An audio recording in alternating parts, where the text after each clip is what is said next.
Our Lady Peace. Not the Catholic elementary school you played soccer against as a kid. We're talking one of the most influential Canadian bands of all time, laying the groundwork for three-word, four-syllable bands like I Mother Earth, Wide Mouth Mason, and, to a lesser degree, King Cobb Steely, maybe? This is episode 1, Our Lady Peace. Turn up the good, turn down the suck.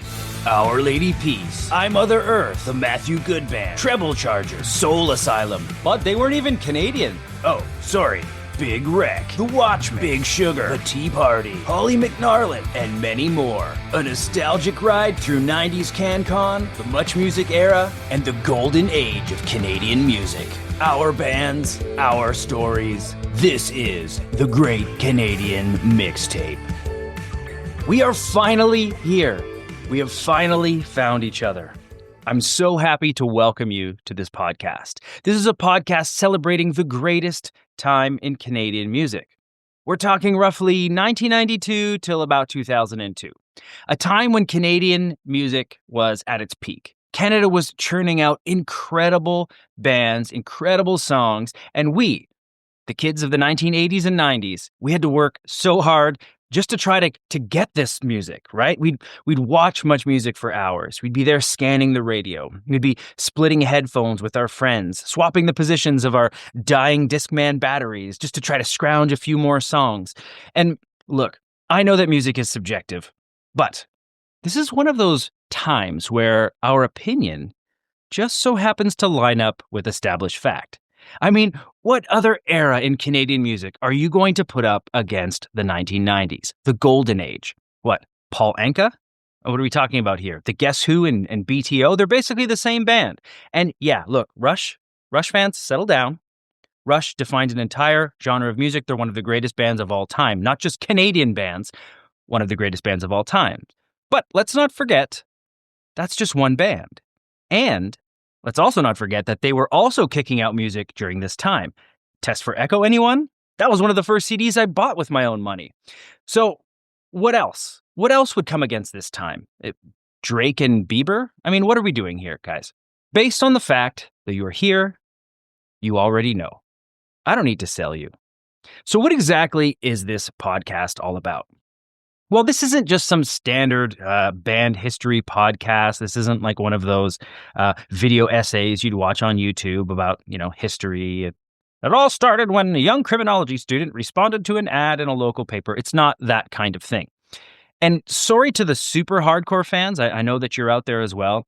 We're not going to be doing like a ton of deep dives into lyrical analysis or composition. This isn't like the Canadian Rick Beato, what makes the song great kind of thing.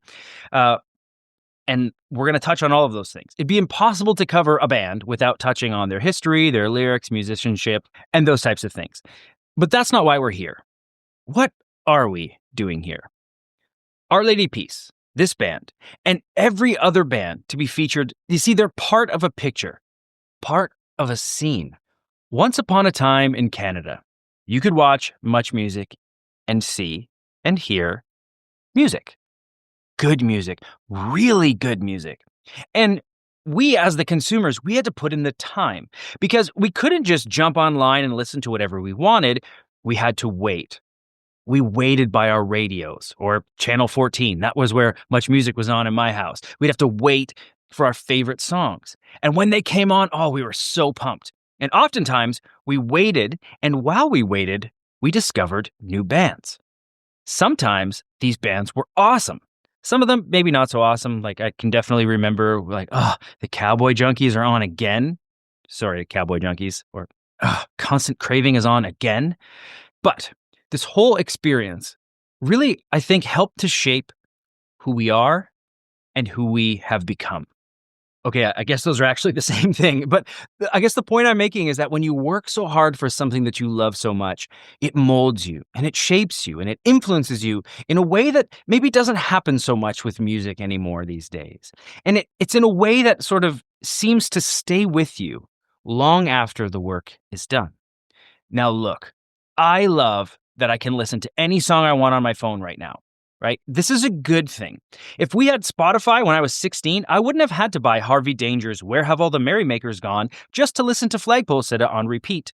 And then, you know what? I bought it, and then it came out on Big Shiny Tunes anyways. I wouldn't have needed to do those things. I wouldn't have needed to sit anxiously waiting for 89X to play Naveed just so I could kind of tape it off the radio. These were all kinds of actions that just seem so foreign to young people right now. And look, it's not like that was a better thing to do. I love having access to music. It's just right there whenever I want it and I can consume it. Also, please hear me when I say this.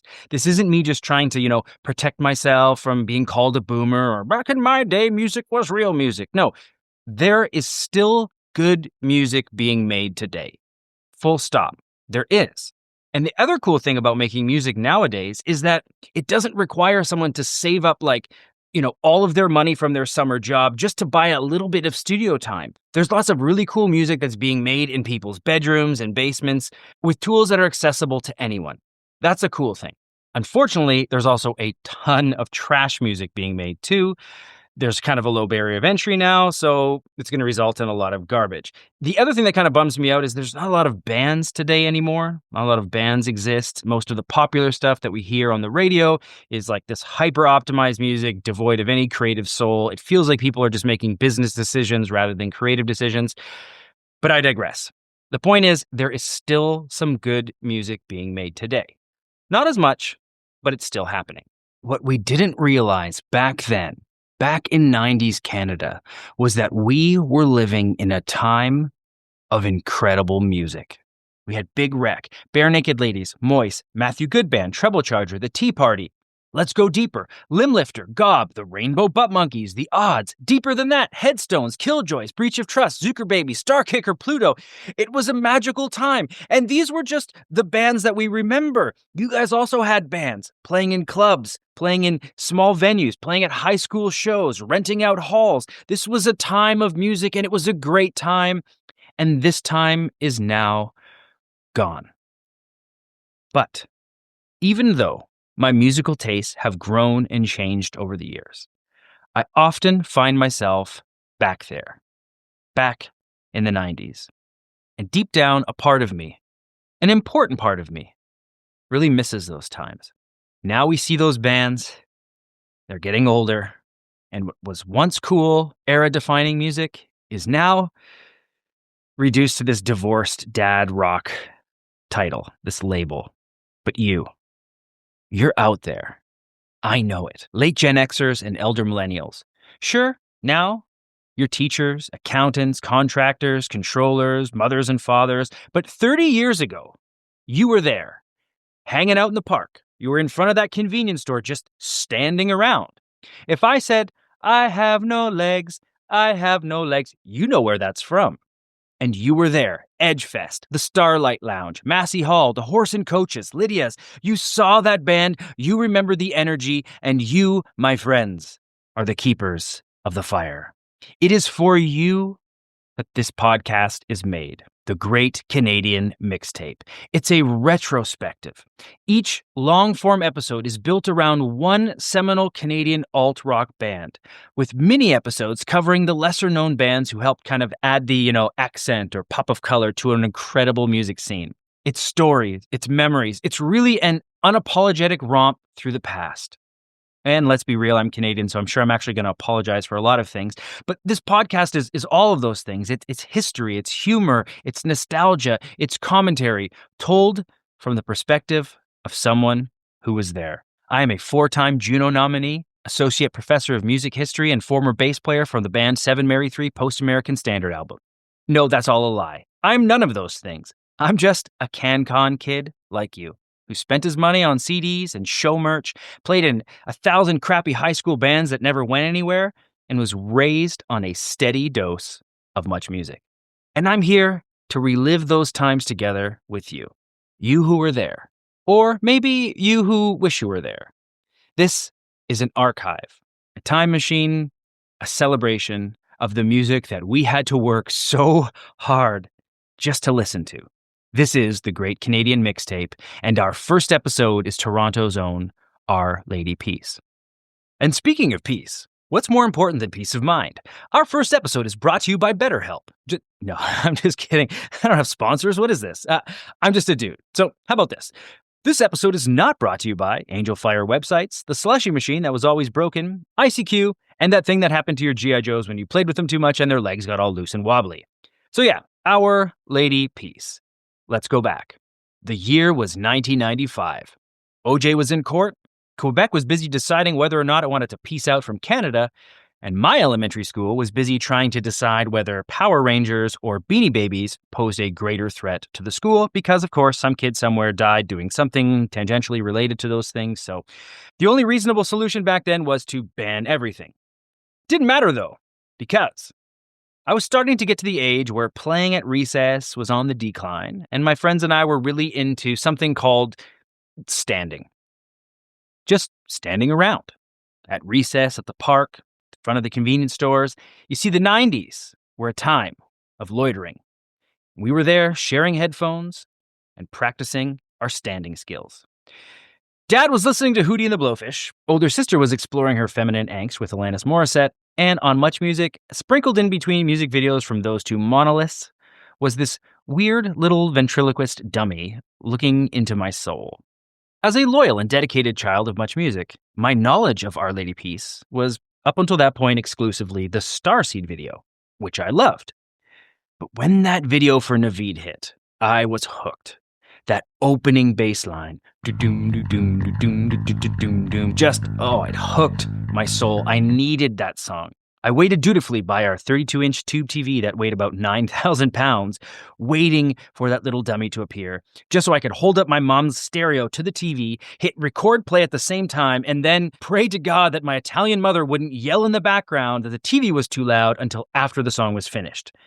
And with this moment, Our Lady Peace entered into my world. I would love to hear how they entered into your world, and we'll talk a little bit more about that at the end of the podcast. So think back to when you first heard them. Did they storm into your world with Starseed, Naveed, maybe even Hope or the Birdman? That would be pretty impressive. Did you see them on Conan, Beavis and Butthead? Or maybe it was after the Clumsy album that you really started digging into their debut album. What did you think when you first heard Rain's weird falsetto warbling? You see, it was so unique, so distinct, that it became the identifying marker of the Our Lady Peace sound, and it continues to define them to this day. Love it, hate it, or tolerate it. His voice is unmistakably Our Lady Peace. Now, just a little side note here. I've often wondered how those truly unique singers find their voice. People like Rain, they didn't have like a reference. They weren't trying to like mold their voice after anyone because they didn't sound like anyone else. When you think about the choices that a singer makes to really develop that distinctive voice or that vocal quirk, I wonder creatively how that happens. You know, I've kind of been laughing to myself sometimes driving in my car and, AC/DC will come on. And I think to myself, Brian Johnson one day stepped to the microphone and made the choice to be like, I was cold in the middle of the world. Yeah, that's the voice I'm going to use. That's the voice that's going to define my band. And like, it didn't sound like anybody else. And it sounds a little bit crazy and nuts, but it's what makes the band. And something similar is happening with Rain, that sound, this sound. It's super unique and it's kind of a bold risk to take. Now, ultimately, whether those vocalists were setting out to try to take risks, to try to push the limits, or maybe they were just being themselves, or maybe they were too young to know to care. Whatever the reason, we're better for it as a fan base. Okay, back to the topic at hand. Our Lady Peace, or OLP, as they're known by lame people, emerged as a juggernaut in the Canadian music scene in the mid to late 1990s. They would be one of the few bands of that era to gain a modest success and recognition in America. They've had a long and celebrated career. But for me, and by extension this podcast episode, I never really got into the whole, life, spiritual machines, the Bob Rock production era. That was never really my speed. That was never really my jam. For me, their first two albums, and especially that first album, they hold such a fond place in my heart. And for me, they are the gold standard for the quintessential Canadian rock albums. Let's get into some of the details of this incredible band.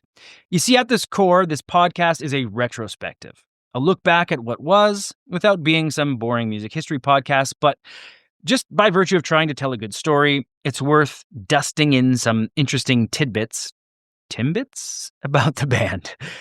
They were formed in Toronto in 1992 by lead vocalist Rain Maida. Here's a true story. I used to call him Rain Miata because this wasn't a time when we can just go online and, listen to people say their name.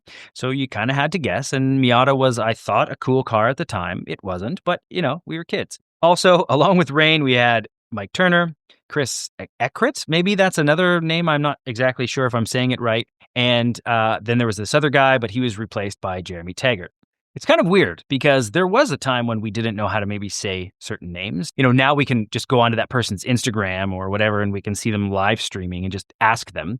But at the time, we didn't have like unlimited access to musicians. We just had the cassette or CD insert to go off of. And so we tried. We did our best.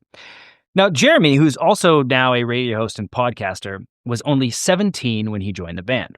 Their song Starseed was included. Remember the Summer of Armageddon, the big blockbuster?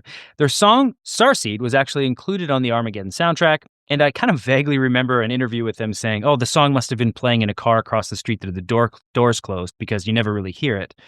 And interesting thing about that is that soundtrack also featured Rain's future wife, Chantal Kreviazuk, beloved Canadian songstress, whose last name my father still butchers down to this day.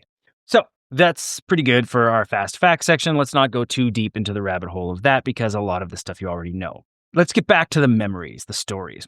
At the time, when I saw him, I didn't know what to make of him. And I'm talking about the drummer, Jeremy Taggart, because he kind of looked like a nerd, but he's playing in a rock band. Again, we're coming into the 90s. You got this idea of rock band. These are cool people, right? Whether it was the glam rock of the 80s or, the flannel rock of the 90s. But he was kind of just this kid who looked like he could be from your class. And this was the 90s. So remember, we had the kind of nerd archetype, right? Well, like Revenge of the Nerds was a movie that was always on cable TV in my house, which, side note, is actually pretty dicey. Like that content would never fly today. So, not recommending Revenge of the Nerds rewatch party or anything. But the shows that we watched, Saved by the Bell, Degrassi, My So-Called Life, Ready or Not, those kinds of shows, a lot of them, maybe not all of them, but a lot of them had the archetypal nerd.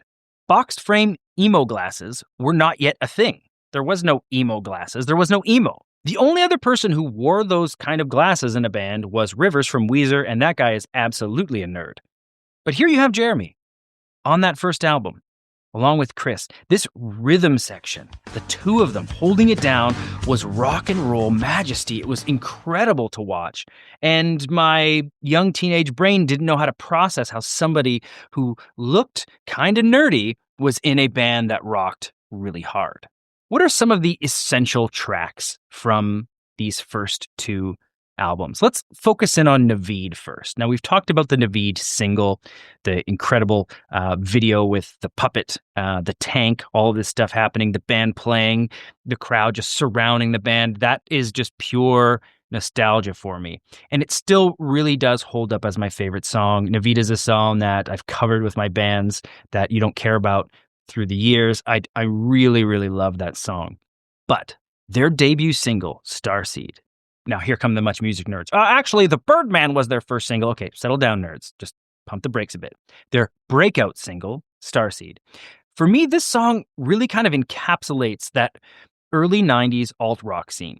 It starts with like a 25-second acoustic guitar intro that sounds like something coming out of your brother's bedroom a few days after he gets his first acoustic guitar.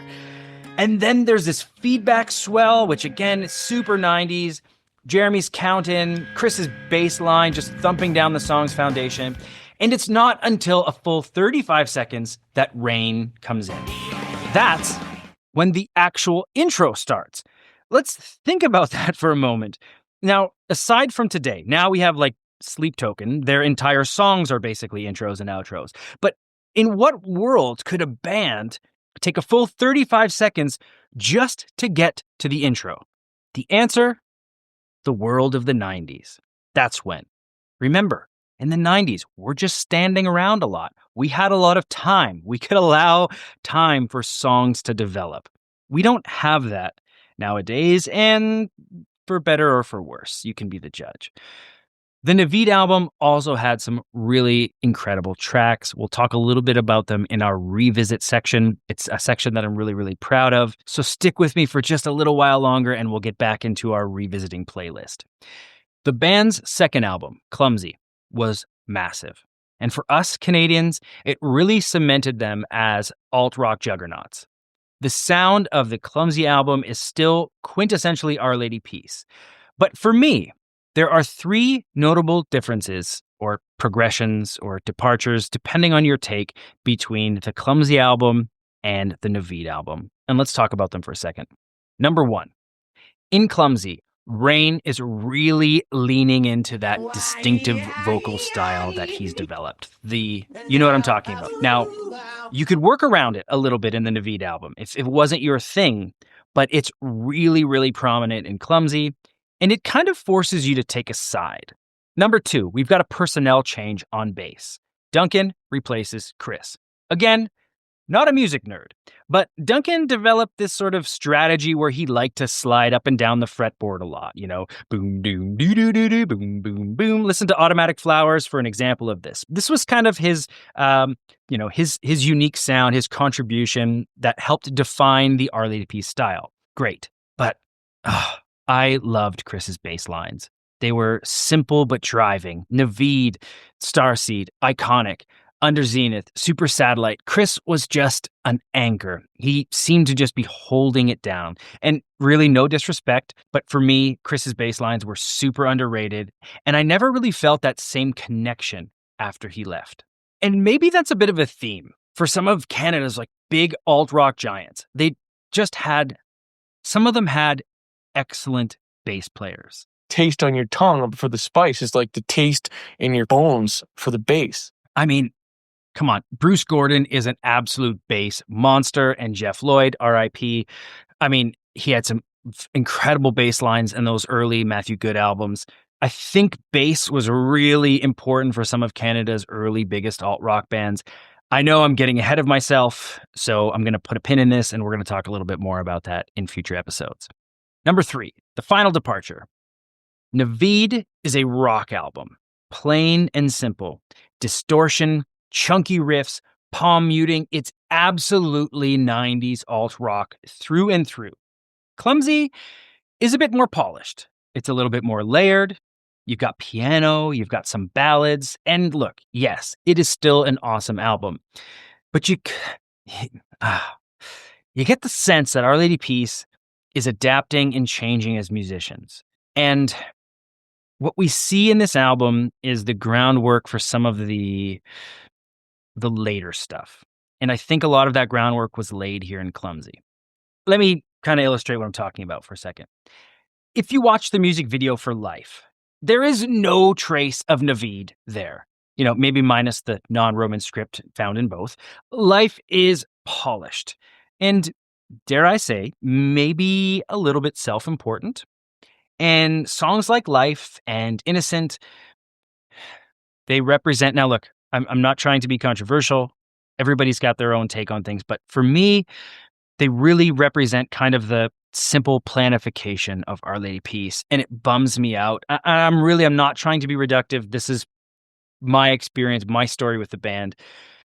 The Our Lady, there really is that connection between the Our Lady Peace of later years and Simple Plan. And, there are some real connections there. Management, working with the same producers. And if you are a Simple Plan fan, fine. If you like the angsty teen song sung by a guy in his 30s, I don't blame you. There was a time when the industry had its sights pointed squarely at disenfranchised young kids with parental authority issues. And if you were having a rough time and those songs spoke to you at the time, look, love and respect, no big deal. I get it. But for me, I wouldn't place these two bands on the same ice surface together. I wasn't disenfranchised. I was enfranchised, I guess. I was a little bit older, and that later era of Our Lady Peace never resonated with me. And there was a time when I processed that in maybe a less than positive way. Oh, gravity sucks. What's the deal with these fancy guitar solos? Happiness is not a fish you can catch sucks. These guys sold out. They were better when their obscure first bassist was with the band because I know about him and you don't, which makes me a superior fan than you. Okay, I guess I kind of just did that last one in the section previous. But, I guess my point is as you grow and as you reflect, we really catch the idea that music fits into a specific time and a specific place in our lives. And for me, Naveed and Clumsy hit as an early teen discovering alternative rock music. Sneaking out to a friend's house while his parents were away, getting someone to rent the movie Kids for us, standing in front of the Max, all of those things, it fit into that place and time. But for you, maybe your place and time is somewhere different. Maybe somewhere out there brings you back to that special place and time, to that moment, that relationship. And look, those things are connected. They really, really are. And that's kind of part of the fun of doing a podcast like this, of exploring those kind of memories and maybe trying to conjure them up in you. As I tell you some of the stories that I have, I hope that I'm conjuring up some memories for you, that I'm planting some seeds that are going to kind of grow into these cool little nostalgic stories that hopefully you'll share with us later. I mean, for me, if we're talking about place and time, my family took us to Kings Island, Soul Asylum released Let Your Dim Light Shine. Those two things are forever in my mind connected. And so maybe those later albums really connect with you. And if they do, look, all love and all respect. I don't think that my argument, though, is totally without merit. And I'll tell you a little reason why. I remember sitting in literature class at university, shout out water, water, water, and my prof put a poem on the board by Stevie Smith. Not somebody I ever studied, not somebody that I ever really cared about, but on this poem, read the line, "Nobody heard him, the dead man, but still he lay moaning. I was much further out than you thought, and not waving, but drowning." And that was a moment for me. I'll be waving my hand watching you drown. I almost jumped out of my seat. I'm like, oh, that's a literary reference. I got it. I actually made the connection. And look, having, allusions and literary references just by virtue of being there doesn't make the song great itself. Not everything needs to be this ultra layered, big textual exploration of things. Look, we're not meeting at some tea house, arguing about all of the tropes and allusions that we thought mattered so much as first year university students trying to shoehorn Kierkegaard into every conversation. Look, they were, to use a meta quote, dried up discussions without weight. You see, none of that mattered nearly as much as we thought it did. But I do like a little bit of nuance. I do like some lyrical layers. And when you discover some of those layers, it's pretty rewarding. And look, to me anyway, there's a big difference between hope climbs atop of the piano, reaching out towards the warmth of the sun. Some man tries to ask her down, but now maybe that's where she belongs. You have that, and you have, how many times have your friends let you down? Just open up your heart. Just open up your mind. Pretty on the nose, and I'm sorry for that. I'm sounding mocking, and I hear it, and I'm trying not to be a jerk, but I don't know. I have such a fond place in my heart, and there's this sort of, there's a push and pull between old Our Lady Peace and new Our Lady Peace that I'm trying to reconcile.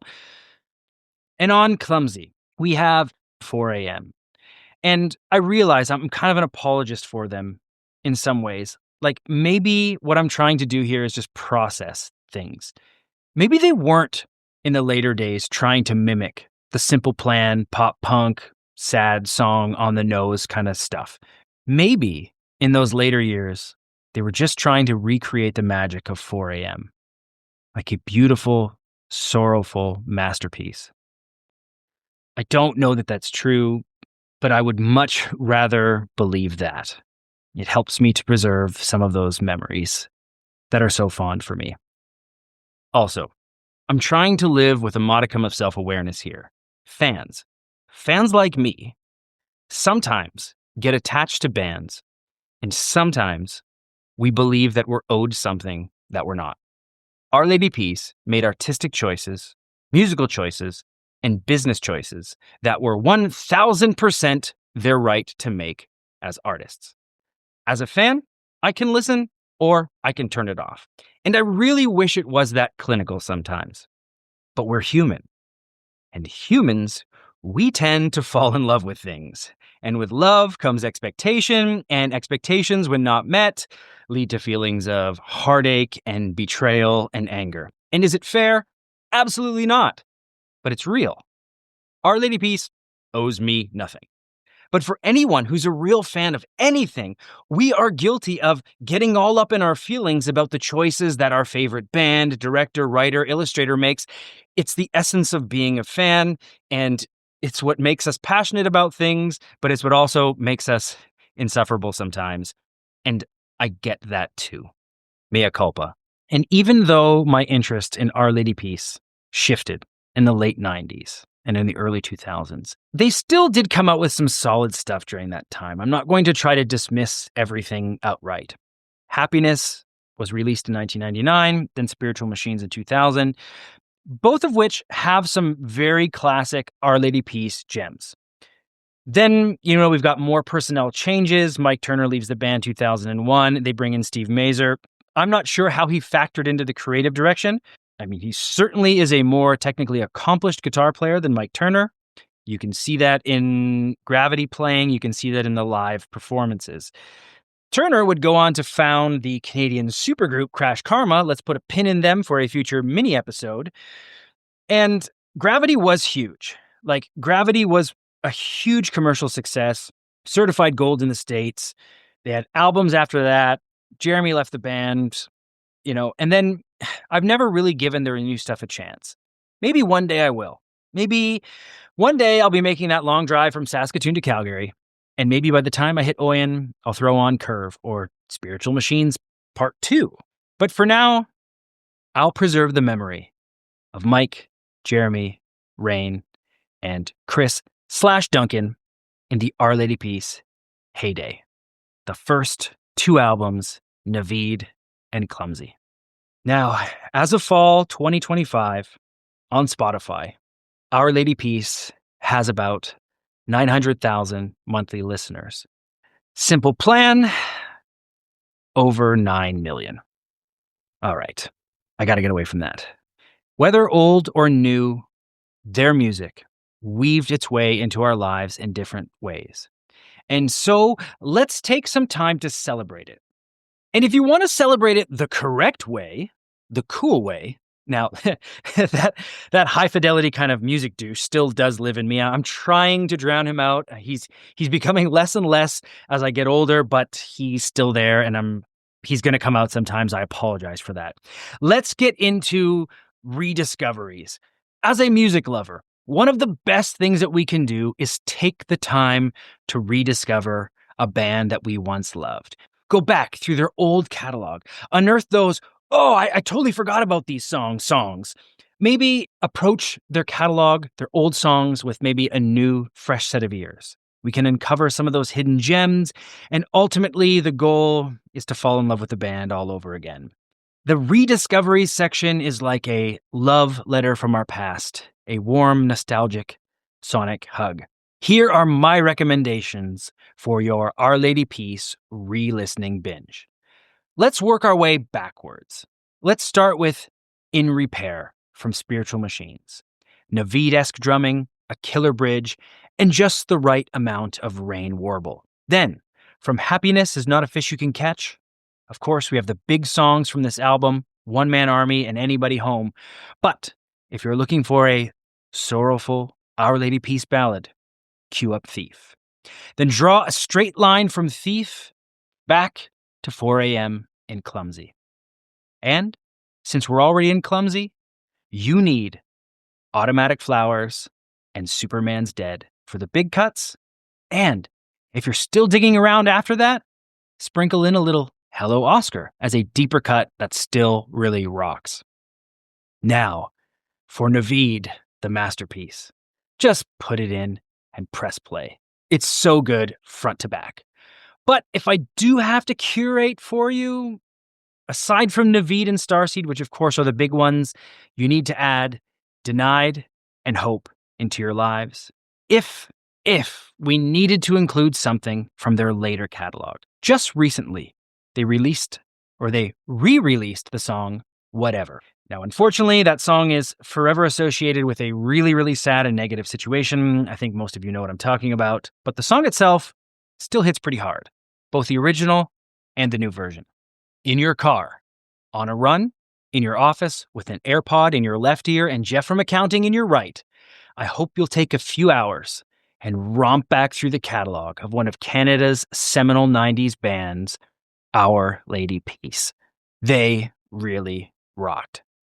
And I hope you will join me on this journey. Now, here is our call to action.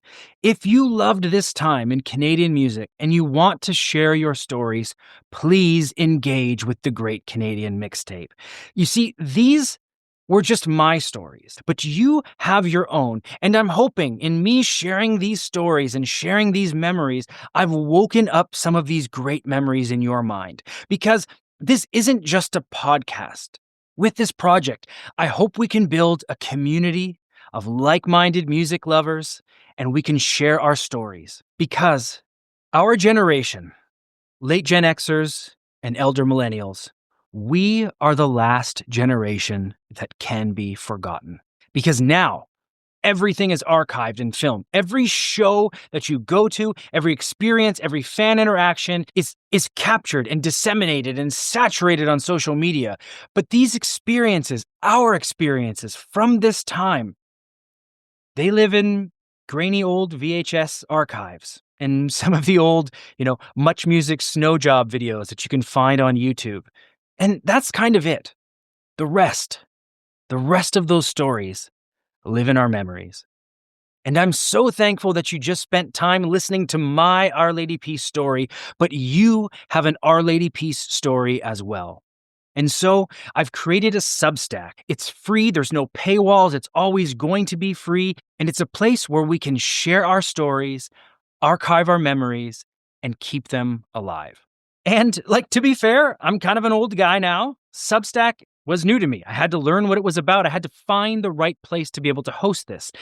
And Substack is kind of like LiveJournal, right? It's a place where we can go and we can share these stories. And what I'm going to do for each and every episode is post some of the songs, some of the interviews, some of the memories. Each podcast episode will have a corresponding Substack post that will have supplementary information and notes. And I hope that you will join, because in those places, I want to hear your stories. I want to be able to archive your memories and your experience. Look, I'm still trying to figure out this Substack thing, so we can learn it together. But look, if it's not your speed, share your stories in the YouTube comments. Jump into the channel, invite your friends to join us too. Let's just take a moment and really lean into and appreciate what a wonderful time this was in our country's music scene. I hope that you will join me for future episodes.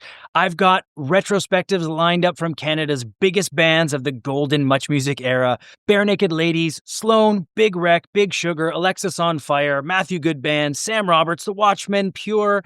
I've also got mini episodes featuring deeper cuts, more obscure bands that were smaller but still more important. I'm talking Glue Leg, Breach of Trust, Holly McNarland, Econoline Crush, and many, many more. So, my late Gen Xers, my elder millennials, kids of the 80s and 90s, Canadian rock aficionados, those who were there, or those who just wish they were, thank you for listening to the first episode of the Great Canadian Mixtape. I will see you next time when we are introduced to the Tanner Brothers, Bruce Gordon, and the mononymous lead singer named Edwin. Next up, hang on a second.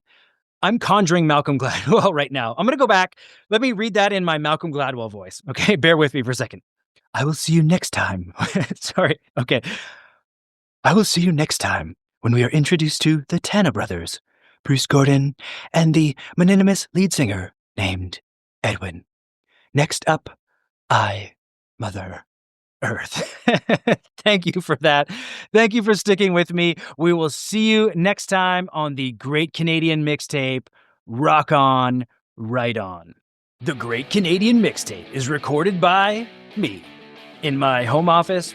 Just me, that's it, no one else. But I feel like every legit podcast has to have like 16 people behind it in the credits. So even though I'm just a dude in my room making these, I'm gonna lie, and I'm going to say, this episode of the Great Canadian Mixtape was recorded in the KMFDM studios in the old Runnymede Theatre located in historic Bloor West Village. This episode was produced by Glory Fatouche, mixed and mastered by Bison Park, original artwork by Vladimir Nedden, and soundtrack and fully designed by Dave Simpkins and Chuck Greenaway, featuring the voice talents of Wade Walker and Fabrizio Donadio. Special thanks to Italian Greyhounds, the band Muzzin, Pizza Garlic Dipping Sauce, and Electric Circus. That's exhausting. The Great Canadian Mixtape is dedicated to my friend, Bunkatron. I wish you were here as my co-host. I miss you, bud.